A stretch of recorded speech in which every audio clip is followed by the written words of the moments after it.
Yeah, so today, again, Claudine Gasana, immigration attorney. I hope you all had a wonderful week. It's been raining here in Houston, Texas. Rainy week. The whole week has been raining, but we like the rain. That's good for us sometimes, because sometimes it gets so hot here.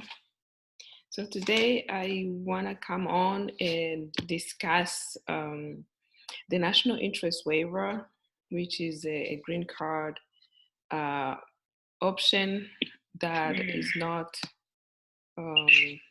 talked about a lot.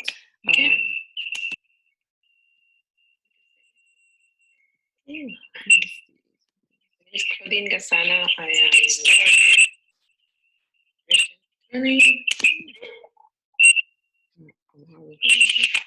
here. Yeah. So today, again, Claudine Gasana, immigration attorney. I hope you all had a wonderful week. It's been raining here in Houston, Texas. Rainy week. The whole week has been raining, but we like the rain. That's good for us sometimes, because sometimes it gets so hot here. So today, all right, so I'm back.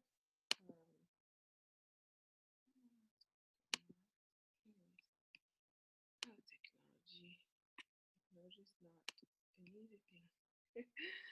Okay, I'm back because I was hearing myself. I was wondering what's going on, but because I have so many, like I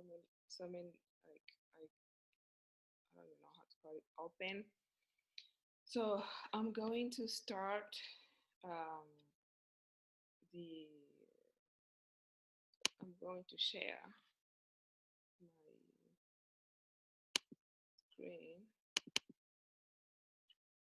Yeah, so we can discuss the national interest waiver.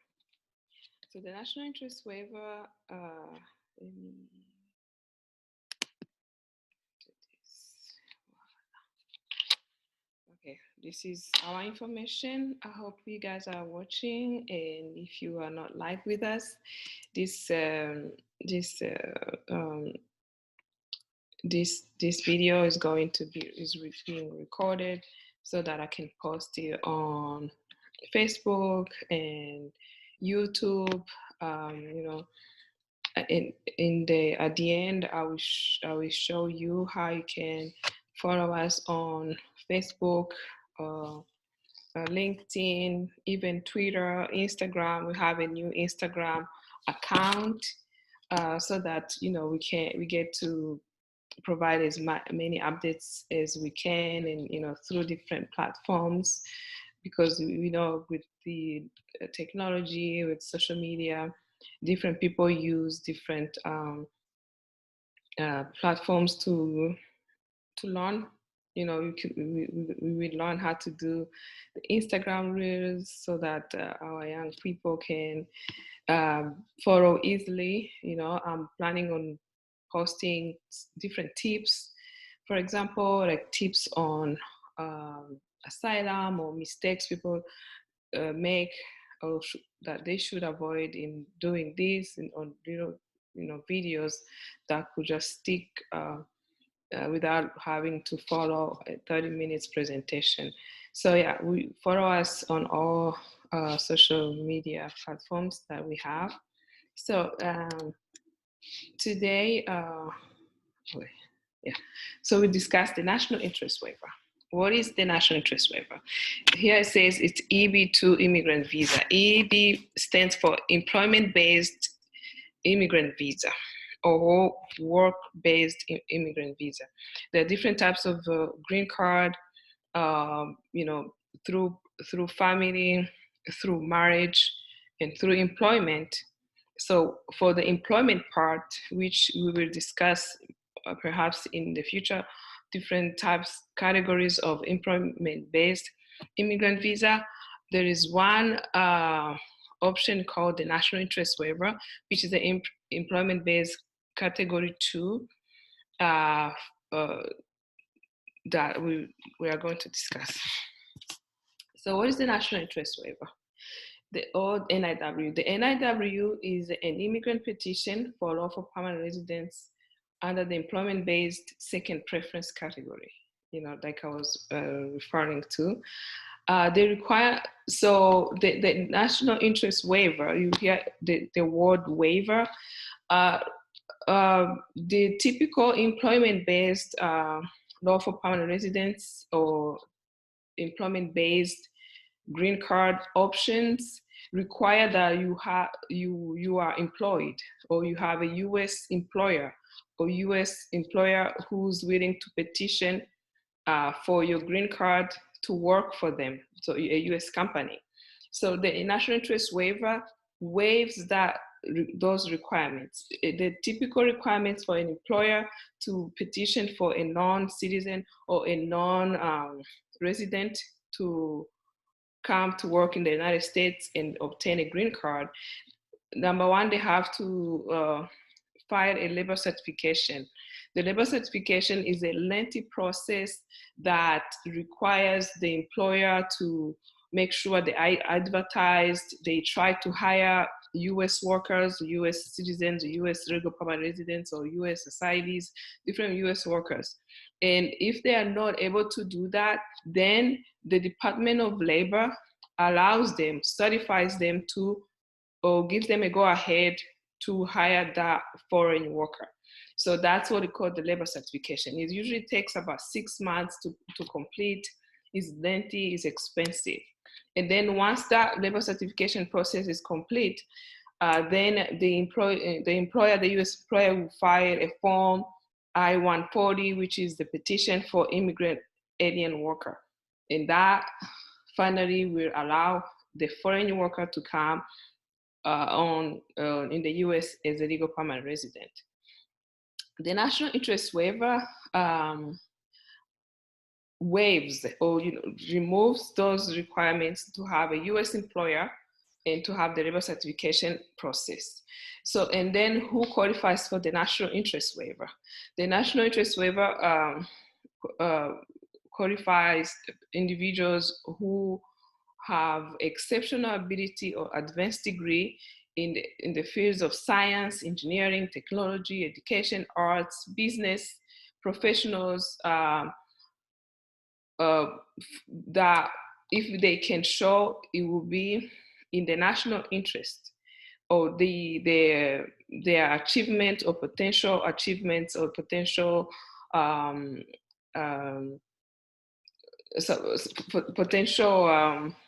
achievement or potential contribution will substantially benefit the United States, the national economy, the environment, the health, the science, research, development, culture, education, all kinds of areas of national importance or national interest.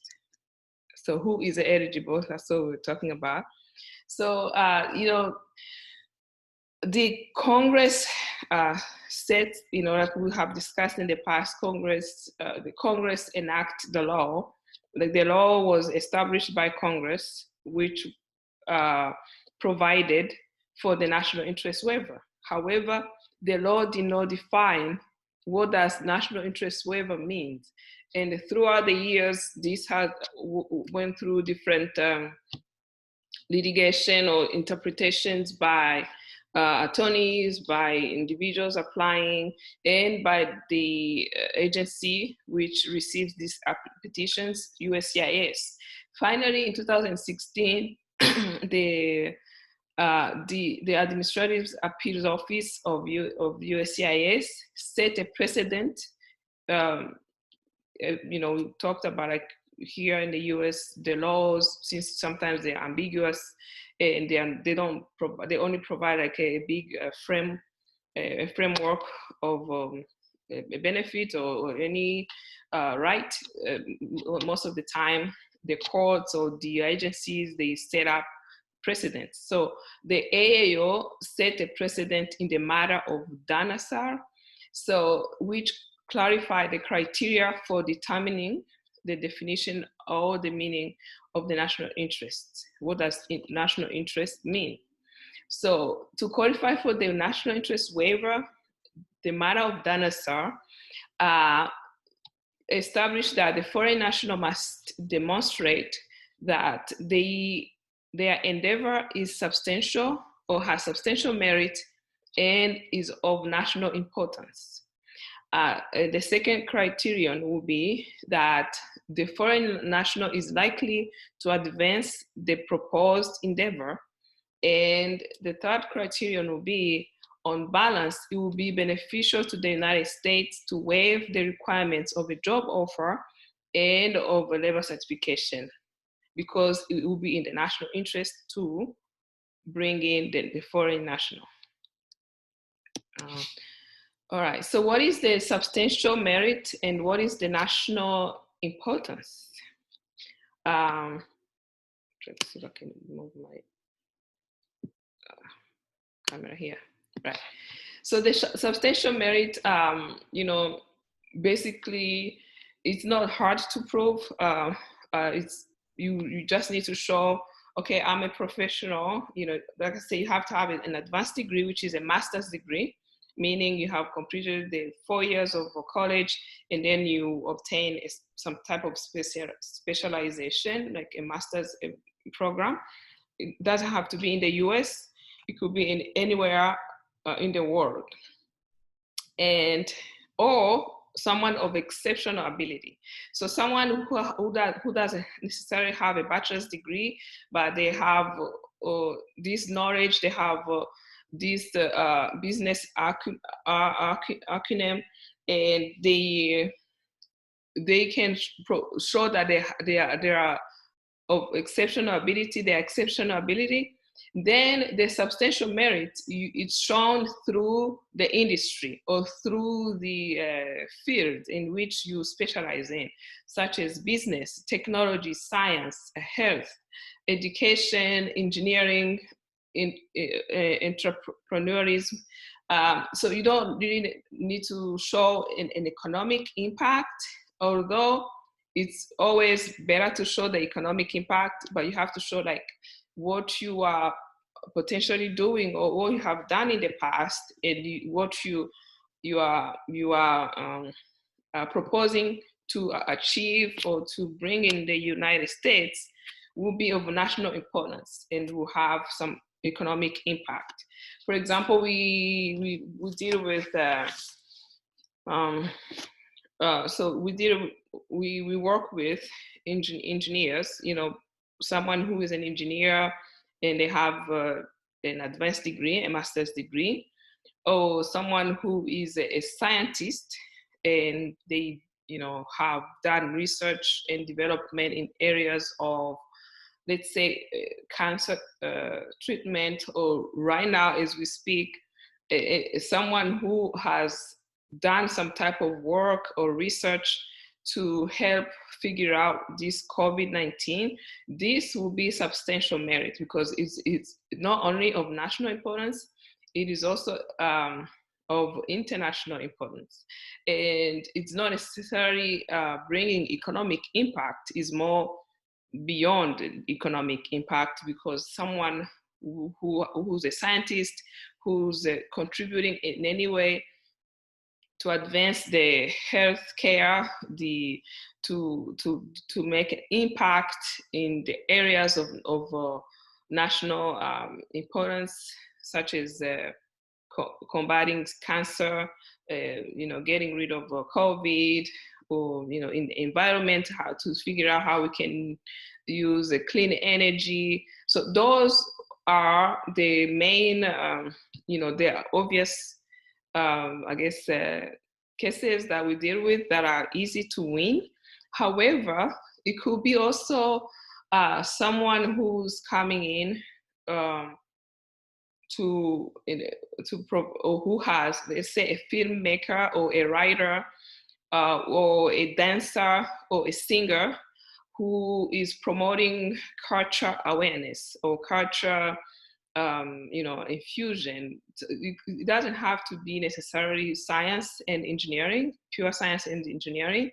It could be someone who has this technology, especially technology now, we're using all these apps and social media platforms that were not here like 15 years ago because of the innovative ideas of people who just use their brain and their hands, and here we have Instagram, we have Zoom, we have all these platforms we are using. So if we have someone like that, it will be in the national interest to keep them in the United States. And how would you, if they are foreign national, they are not U.S. citizens, they are not a lawful permanent resident, they don't have anything like a visa, but they have those ideas, and they have.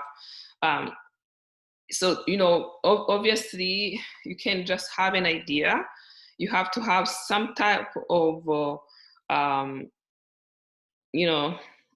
potential impact, like a proof, like original contributions that you have made, or you are in the process of making, and then we can qualify you to show, okay, your impact or your endeavor is of substantial, has substantial merit, and is of national importance.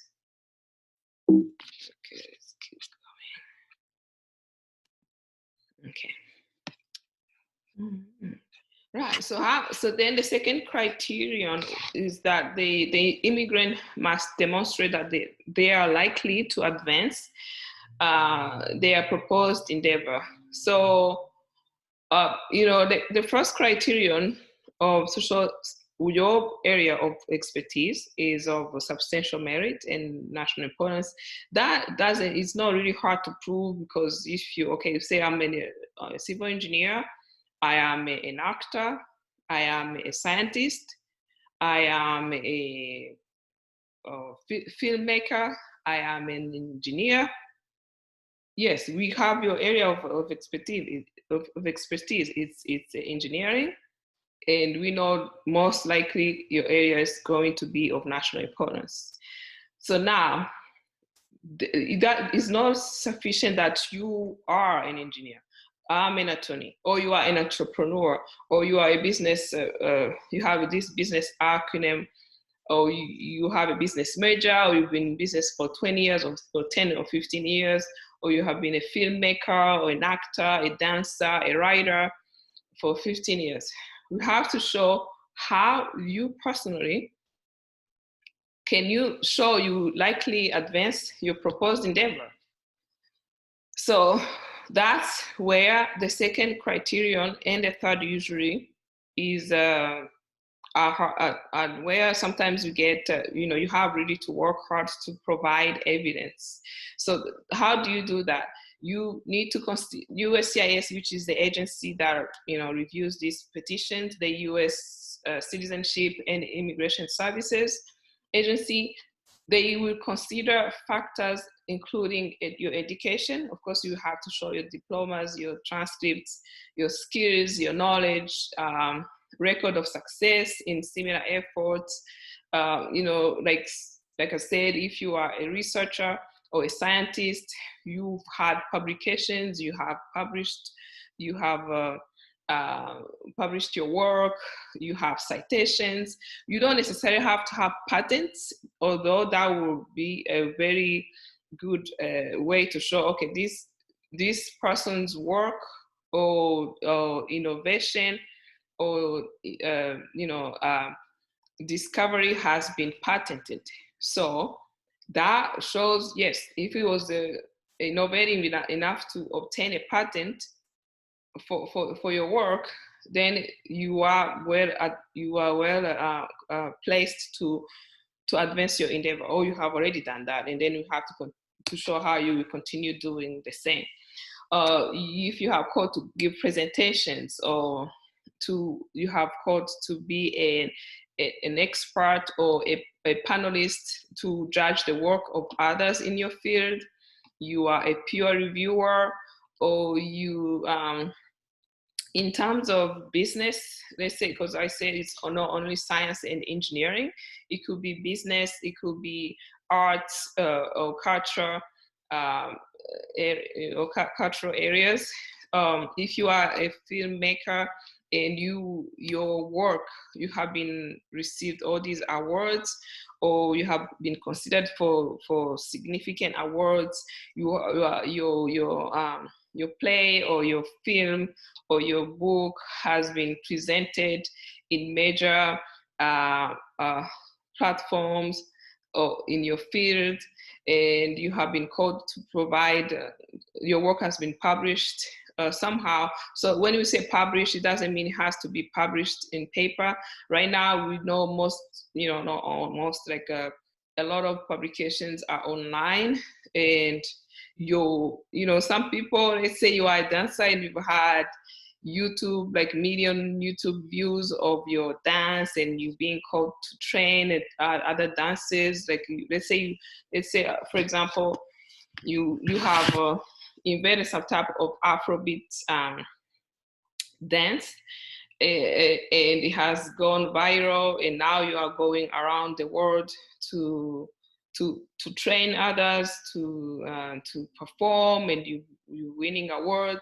So we will be able to show that that's also a publication, because it's a matter of viewership and how many, the audience, who's your audience, and what impact has your work, has your talent, has your knowledge, your skill made, and is likely to continue to make. Okay, and also, of course, if you are a business person, or you are an engineer and you have been employed in critical and or essential positions by reputable organizations, that also will be able to show that you are well placed to advance your endeavor. Okay. Right. So, and then you don't really have to show like the likelihood of success, which, if you already have some type of innovative ideas, innovative, cutting edge research or art, it's success in itself. Again, you don't have to show like economic impact or personal financial impact. It's more of the impact in general in the area of national importance, and also international. You don't have to have succeeded here in the US, it could be elsewhere, but you have to kind of show how it will likely advance an area of national importance in the US, and how you personally will be part of advancing that endeavor. Okay. Right. And the third criterion is to determine whether it is beneficial for the US to waive the requirements for a job offer and the labor certification. Right. So most of the labor certification, the way it's set up, first of all, it requires that the employer has to require minimum requirement for a position. Let's say if any US employer is wanting to hire a foreign national in say any position, engineering, accounting, and we'll talk about how some of these skills cannot even be translated in a typical job. For example, how are you going to hire a dancer because they require a bachelor's degree, and then you might not need a bachelor's degree to do that. You might need the exceptional ability, as we spoke about it. So, and if the labor certification requires only minimum of bachelor's degree and 0 to 2 years of experience, and you are here as a person of all these accomplishments, of course you have more than 2 years of experience because you have a master's degree and you have all these skills. So you will not likely be picked in the labor certification, because they have to really they cannot hire you unless they show business necessity. So that's going to, it's another topic for another day, for a company to show business necessity, why they are not able to hire a US worker who's there willing to work they can train them. Why cannot train them and they have to hire this person with all these skills and expertise? So labor certification sometimes is not practical for some, or actually most of individuals, like entrepreneurs or self-employed individuals, or those people who have achieved some type of success and expertise in their area. So that's how. So we have to show the balance. Say, okay, we cannot hire this. I cannot get a job offer right now because it requires a labor certification, and I might not likely be picked. And even if I am picked, even if I get this green card, it won't necessarily, it won't impede on US workers to obtain jobs. In fact, my expertise will create more jobs, most likely. If you, I have this innovation that I need to continue working here in the US, I'm more likely to create jobs. I'm more likely to provide to solve a problem of national importance, like environment, like healthcare, like the economy, the culture, education, all that, directly or indirectly, my contribution, the contribution of the foreign national, will create jobs in the future. So that's how you are able to show it will be beneficial for the US to waive the requirement that this foreign national with expertise and national interest waiver is come to the US. They will not take it, nobody, they won't take anybody's job. It actually, they will actually create jobs for more US workers.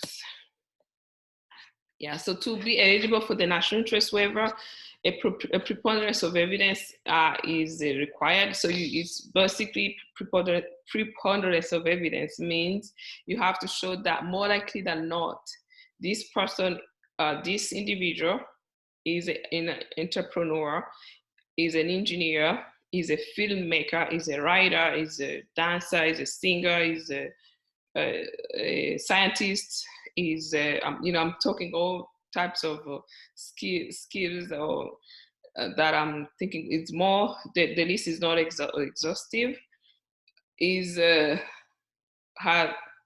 is an expert, has skills of substantial merit and of national importance, and this person is well placed to advance the specific endeavor in the area of national importance, and it will be beneficial for the US to waive the requirement because of the original contributions, the impact, the achievements, and the innovative ideas and actions that this foreign national will bring to the US. Okay, so so we already kind of covered this. Why should one choose the immigrant work visa based on national interest waiver? Why should one want to pursue this option? Number one, you don't need a US employer. You don't need a job offer. That's very big because most US companies, they don't really like to go through the pain and the money and the process of hiring a foreign national. If they can find a US worker who already have,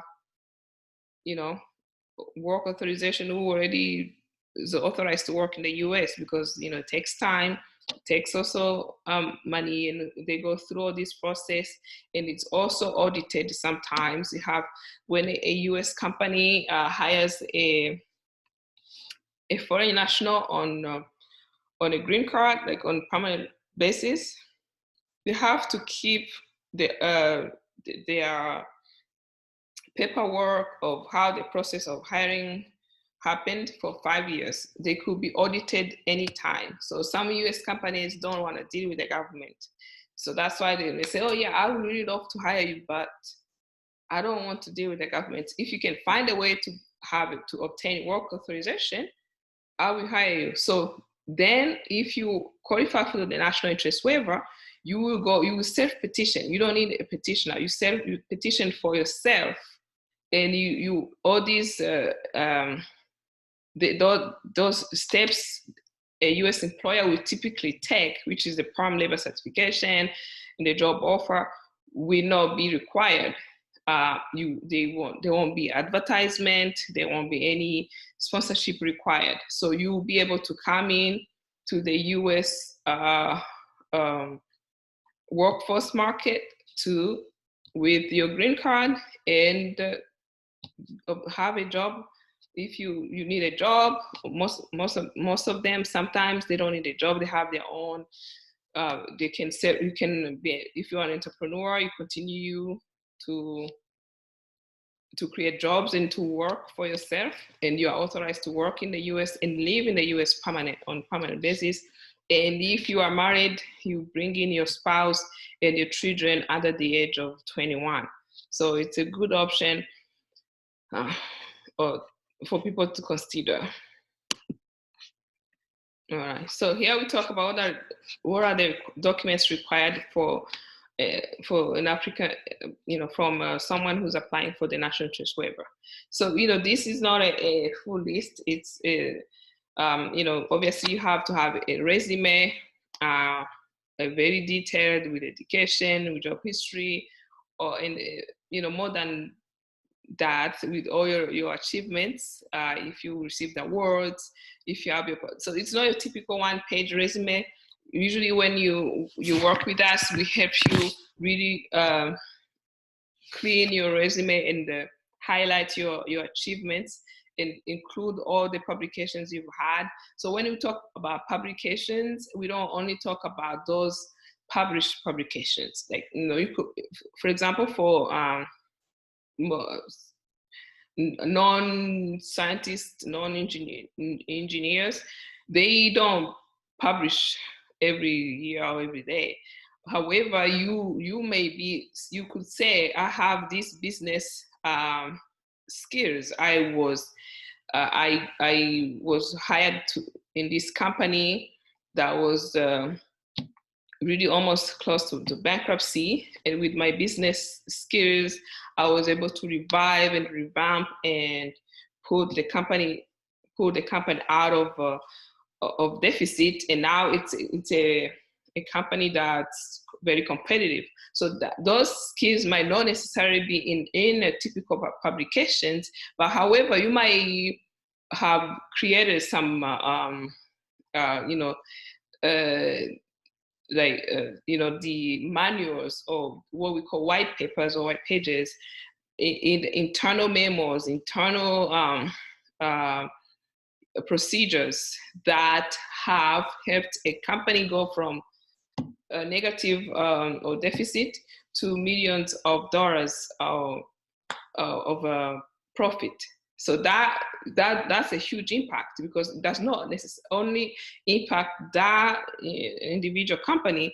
It has impacted all the employees. You have trained people. You have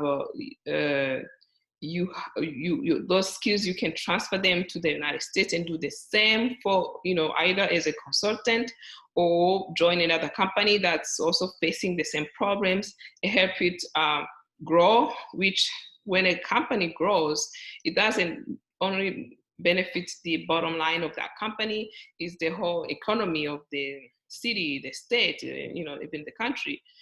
So the publications don't necessarily have to be, okay, you have to go on Google Scholar and we have to find you have to have citations. But if you do have citations, yes, we include your citations. If you have been called to give presentations in conferences, or you've had award, certificate, membership in professional organizations. Yes, like I said before, also you show your diplomas and transcripts, or training certificate, credential evaluations for those who were not trained in the US. And yes, let me highlight, you do not need to have a US diploma. You could have a master's degree from any other country, as long as we can have a credential evaluation to be equivalent to a US master's degree.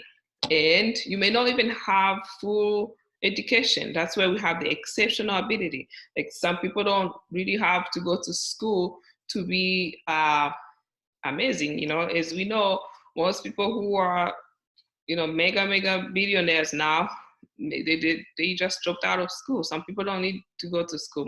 Most of us, we go to school because we need to be to be equipped with the tools to allow us to succeed. But some people are just genius, so you don't need to have that diploma. That's where the exceptional ability comes from. So it's either a master's degree, or you have exceptional ability that, obviously it's not easy to weigh, but if you have all those achievements and you can have them documented, and that's why we can have some letters of recommendation. We have awards. You have been published in the newspaper. You have been called on to provide expertise, or to provide to be a panelist, or you. So there are so many ways you can show, or so many documents you can show to provide to show eligibility to this green card category.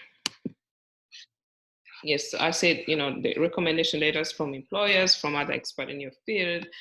Sometimes you can also have an independent evaluator, like someone who could be a peer in the field, who can review your profile, your resume, what you have accomplished, and really give a independent and expertise as to whether they think your contributions and your potential endeavor in the United States will be of national importance. Therefore, you should qualify for the national interest waiver. And of course, since it's a self-petition, you are not being hired by an employer, although, you might be, like I said, you might have been approached by a US company, but they would say, okay, no, yes, I will hire you if you had work authorization. That you can show, okay, you have potential US employers reaching out to you, either to employ you, either to consult you. You have consulted in the past with US employers. That will show a potential of being employed, because sometimes they will say, okay, we give you the national interest waiver, and then you come to the US and you don't have a job. So it's always good to show like you really have potential of being hired, of working, consulting, or entrepreneurs, they don't really have to worry. So that's how we also help you draft a personal statement regarding your educational background, career, and your current work that you consider that is in the national interest. But also the personal statement will also address, okay, if you are granted this green card, what are your future plan? What is your future plan? How will you continue to work in this area of national importance? What will you, which problems or which issues or challenges that we do have here in the United States, and how can you contribute to solving those problems, or to advancing any ideas, or what type of innovative skills, innovation, or innovative contributions will you bring to the US? So it's a personal statement, well drafted. We usually help you to finalize and to make it very, very persuasive. So those are the documents that typically you will be required, with the help of an attorney, to provide to support your petition for national interest waiver based green card. Okay, so then some people think you need to have a PhD to be a scientist to qualify for the national interest waiver. I think I talked about this in the beginning, that you really don't need to. to have that. It depends on what type of what is your area of expertise. I mean, like I said, if you are a filmmaker, if you are a writer, if you are a dancer, or a cook, yeah, or a chef, sorry, or a chef, or if you are some areas, like especially like areas that touch the culture, business, or even educational interests or welfare of the US do not necessarily require you to have a PhD. Or even in the science field or engineering field, you don't necessarily have to have a PhD. You could have a master's degree. You don't have to have a master's degree and 10 years of experience. No, we have been successful to help people with a master's degree and only maybe a couple years of experience because of what you have, of their skill, of their innovative ideas or innovative research, or like an entrepreneur. You don't really have to have any diploma to be an entrepreneur. It's all about what is like what makes you stand out, what makes you stand out from the average individual in your area, in your field of expertise, in your field of business, in your entrepreneurship. Uh, so no, you don't need to have a PhD, because some people may have a PhD and not qualified, because if you or your research only, which some most of the time, of course, people with PhD, they've had I've had research, but your PhD might not be of national importance. If you cannot define which area of national importance that your PhD is helping us, the US to, or we help the US, or has helped the US, or other countries. Therefore, we can predict that it will also help the US. Then you might not be able to qualify. So the diploma itself, it's not a a, I guess a make or break, criterion. All right. Okay. So now here I say thank you for watching.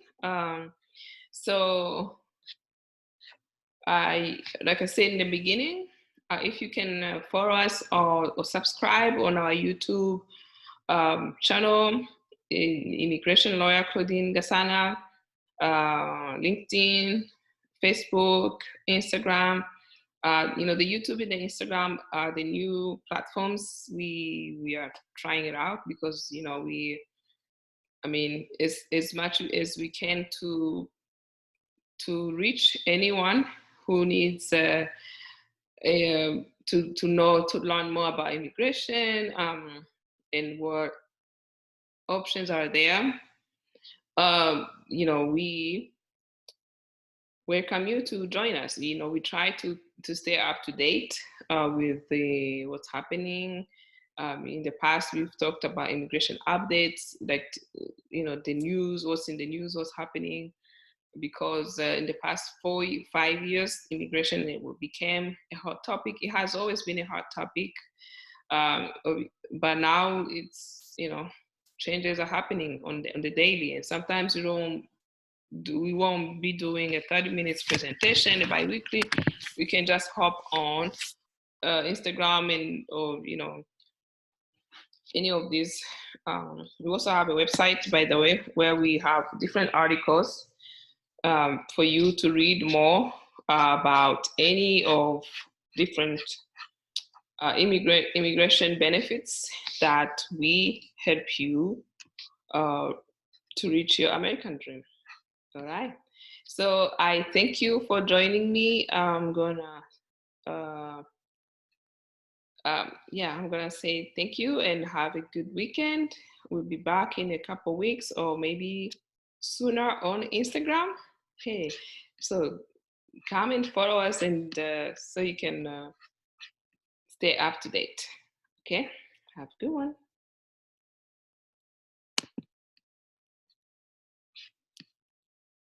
All right. Bye.